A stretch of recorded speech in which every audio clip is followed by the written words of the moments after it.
Ha! Spooked ya. It's probably the last thing you wanted to see, but it's my head.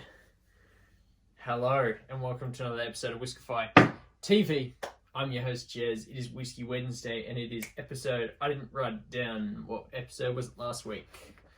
Nobody knows. Is it 76? 70. So we're 77. Episode 77. Jesus. I better write that down before I forget. Shocking. 77. I should write that down earlier. Wow. Okay. I have a bottle of American Eagle. As you guys can see there, it is a 12-year-old Tennessee bourbon whiskey, 86 proof, 43%. As I said, 12 years old, because it's on the front of the bottle. It cost me about $120. You can't get it in the US because I believe it's for the Australian and the UK markets. Okay, since it is a bourbon, it runs a charred American oak cask. There isn't an exact mash bill on it because the website's a bit how you going, but it does run 84% corn is all I could find out, but it does consist of rye and malted barley. So let me run you guys through a quick bit of information, but first I will pour this sucker out. Wait for a pop. Oh, it's one thing I noticed about this is it's like the bottle is long, boy. It's not too wide, but it's. I don't mind it. I do not mind it. It's not really practical, but who knows? When I finish with it, it might make for a good decanter, I guess. And I can't do my long pours in it because the bottle is oddly shaped. And every time you touch it, you're putting fingerprints on it. It's a whole thing. Okay, what are we? We're 2 minutes 20. Let's actually, let's talk about it for a second. So American Eagle was born back in 2018 after the current CEO of, what did I write? Halewood Artisanal Spirits saw a bunch of American Eagle branded, I believe it was clothing branch in Thailand, and then he was like, cool, let's stick that bad boy in a bottle. So rolling into 2019, the company, as I said, Halewood Spirits, they launched this bourbon, Tennessee bourbon. They forayed into the bourbon category. They're pretty well known in the UK for like scotches and stuff. I know they did the Peaky Blinders releases there. They released this from an unnamed distillery in Tullahoma. I believe I'm pronouncing that right. Tullahoma, Tennessee. And they came straight out the gate with a 12-year-old drop, as you guys can see here. And then they released a 4 and 8 year product from there.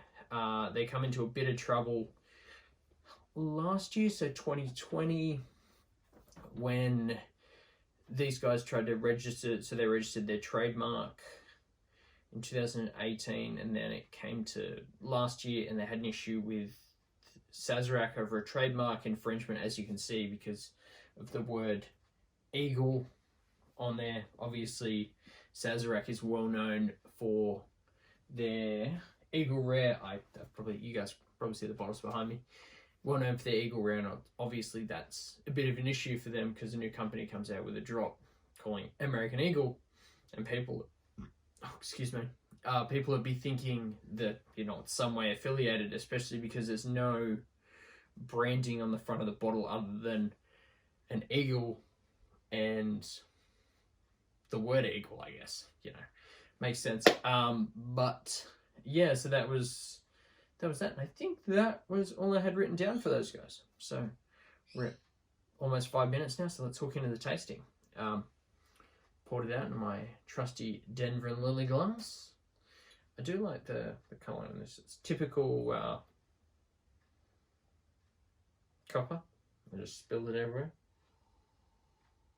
So it's funny on the nose here because you can tell like straight off the bat it's Dickel. You get that typical Dickel nose. So it's not like your Jack Daniel's stuff where you're getting that banana note. This is more. Actually, what I got for it was like orange peel. There was what did I get? Sorry, not orange peel. Dried orange. Not like more like dehydrated orange there. There was some sweet corn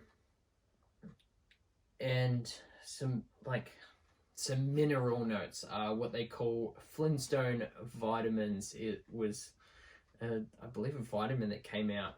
I don't even know the year it came out. Anyway, they refer to that scent and that taste. It's Flintstone vitamins. I've got to get my hands on some, but they're extremely popular. They're bought by Bayer, in case you guys were wondering.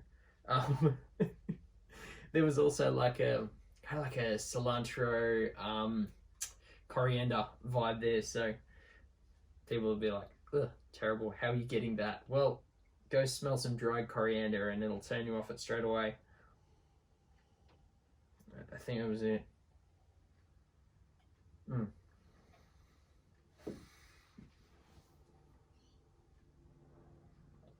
Alright, let's give that puppy a bit of a Kentucky chew.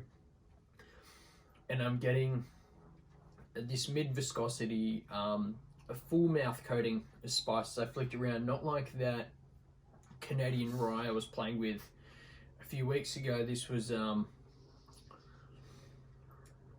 not as intense. It wasn't mouth napalm, it was just like a full coating of this spice. I don't know what the rye percentage is, but I wouldn't assume it's much considering it's running an 84% corn mash bill. Yeah, that's all I got. Let's go to the finish.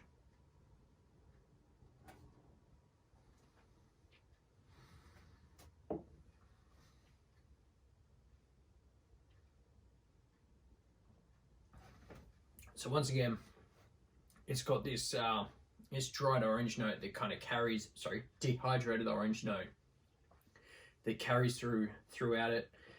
It's got those minerals. It's pretty one-dimensional. I'm not getting anything new. I'm not getting anything super weird other than that minerally kind of vibe to it.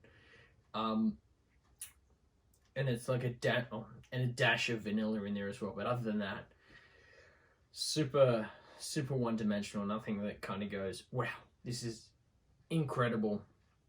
It was only $120, but still. So I'll roll on to now the final results, the by barrel pass, and I'm going to start off the bat with the price. The price was $120 for 12-year-old Dickel juice. We can't get 12-year-old Dickel juice in Australia only because I don't know if anyone doesn't carry it, but the only stuff we get at Uncle Dan's is like the number 8 recipe and the number 12 recipe. The only difference between those two is about 5% in ABV.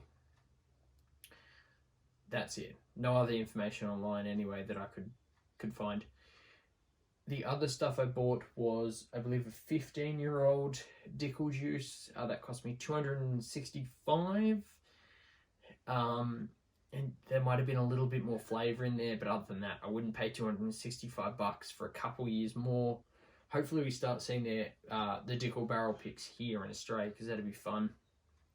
But yeah, the price was like $120 to try something older than a couple years old from the standard pick. Yeah, okay. This Flintstone vitamin note, it's very polarizing in the whiskey community. You either love it or hate it. I find it super weird, so I'm not going to say, yeah, it's amazing. I'm not going to go, it was terrible. Like it's American whiskey at the end of the day. Like it's, as long as it's got that corn there, I'm interested. And it's not the greatest thing in the world, but it's okay. It's okay stuff. And it's probably perfect for tacos, like that cilantro note, that coriander note there. Like that like freshness to it. Hey, I'm making pulled pork tacos tonight, so I might even sit down with a drum of this or something and see how we go. But yeah, I'll wrap it up there. Thank you guys so much for watching. Hopefully you guys enjoyed this video. Hopefully you guys have tried this stuff so I'm not crazy, and see how we go tasting it in general. But yeah, I'm gonna wrap it up there. Thank you guys again for following my socials, dropping this stuff out every week, so I'm super thankful if you guys can actually drop me a follow, watch it, let me know how I go, because, you know, love it. I do this for fun. Who am I kidding? I do this for fun. But yeah, thank you guys, love y'all, stay thirsty, peace.